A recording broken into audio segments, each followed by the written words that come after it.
Hello friends, income tax के cases की series में आज जो केस हम डिस्कस करेंगे वो इस चीज़ को लेकर के है कि यदि असेसिंग ऑफिसर असेसी का असेसमेंट ऑर्डर पास करता है और उस असेसमेंट ऑर्डर में असेसी के द्वारा जो cash deposit during the year किया गया है उस कैश डिपॉजिट को ऐड करके असेसी का जो टैक्स कंप्यूट करता है वो सेक्शन 115 BBE के अंदर करता है, लेकिन अपने असेसमेंट ऑर्डर में इस चीज को मेंशन नहीं करता कि असेसिंग ऑफिसर ने कौन सा चार्जिंग सेक्शन लगाया है, सेक्शन 68 लगाया है या 69 की फैमिली में है। तो क्या बिना असेसमेंट ऑर्डर में चार्जिंग सेक्शन लगाए जो असेसमेंट ऑर्डर पास किया गया है वो वैलिड है? यही इशू प्रेजेंट केस में दिल्ली ITAT की F बेंच ने अपने एक case Pradeep Tyagi Hindu undivided family versus income tax officer के केस में डिसाइड किया। यह case 133 ITR tribunal page number 424 पर रिपोर्ट हुआ और इस केस का जजमेंट 30 मई 2025 को आया। प्रेजेंट केस असेसमेंट ईयर 17-18 से रिलेटेड है। प्रेजेंट केस के अंदर असेसी ने डीमोनेटाइजेशन के पीरियड के दौरान एक ही दिन में 1 करोड़ रुपए कैश डिपॉजिट किया था और असेसी ने अपनी इनकम टैक्स के रिटर्न सेक्शन 44 AD के अंदर फाइल की थी और 8% का प्रॉफिट दिखाया था। असेसी ने जो अपनी इनकम दिखाई थी वो horticulture services, supply of Yamuna sand और मिट्टी के द्वारा जो सेल की गई थी उसको लेकर के असेसी ने अपनी इनकम दिखाई थी। During the assessment proceedings assessing officer का यह कहना था कि यह हाईली इम्प्रोबेबल है कि असेसी एक ही दिन में 1 करोड़ रुपए कैश जमा करे, क्योंकि यह डिमोनेटाइजेशन का समय था। तो असेसिंग ऑफिसर के मुताबिक यह असेसी के द्वारा एक आफ्टर थॉट था। असेसिंग ऑफिसर ने यह एलिगेशन लगाते हुए कि असेसी का ना तो कोई ऑफिस एड्रेस है, ना ही कोई सेल्स के अंगेंस्ट कॉरस्पॉन्डिंग एक्सपेंसेस हैं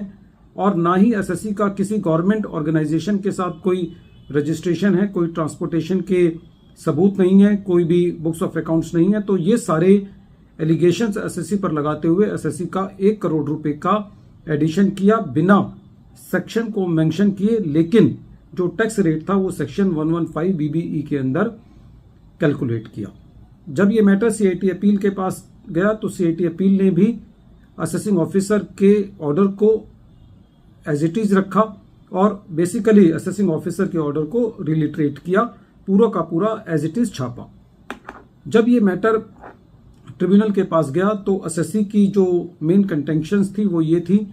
कि एक तो असेसी के ऊपर जो बढ़ा हुआ टैक्स रेट है 60% वो नहीं लगना चाहिए, क्योंकि जो कंसर्न असेसमेंट ईयर है वो 17-18 है और जो बढ़ा हुआ रेट है वो असेसमेंट ईयर 18-19 से लगना चाहिए।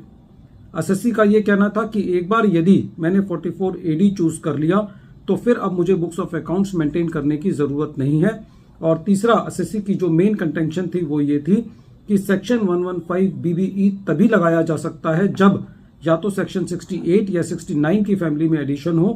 क्योंकि असेसिंग ऑफिसर ने डायरेक्ट सेक्शन 115 BBE के अंदर असेसी का टैक्स कैलकुलेट किया और असेसमेंट ऑर्डर में ये नहीं बताया कि किस चार्जिंग सेक्शन के अंदर एडिशन किया गया है, तो ये असेसमेंट ऑर्डर वैलिड नहीं है। जब ट्रिब्यूनल ने इस मैटर को सुना तो ट्रिब्यूनल का ये कहना था कि प्रेजेंट केस में असेसिंग ऑफिसर ने असेसमेंट ऑर्डर के अंदर चार्जिंग सेक्शन नहीं लिखा है और असेसी ने जो असेसिंग ऑफिसर है उसने ये एक अपरेंट मिस्टेक की है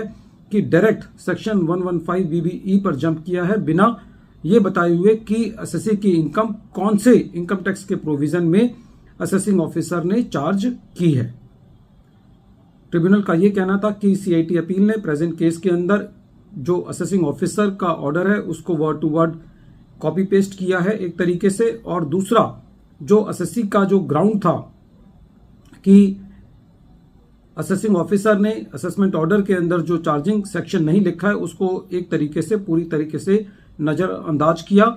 और इसलिए जो असेसमेंट ऑर्डर है जिसके अंदर बिना चार्जिंग सेक्शन को मेंशन किए सेक्शन 115 BBE लगाया है वो असेसमेंट ऑर्डर वैलिड नहीं है। इस तरीके से ट्रिब्यूनल ने सारी की सारी जो असेसमेंट प्रोसीडिंग्स थी उसको क्वैश किया। वीडियो के अंत में एक बार फिर मैं केस का नाम रिपीट कर रहा हूं। केस का नाम है Pradeep Tyagi Hindu undivided family versus income tax officer, और ये case 133 ITR tribunal page number 424 पर रिपोर्ट हुआ और इस केस का जजमेंट 30 मई 2025 को आया। Thank you friends.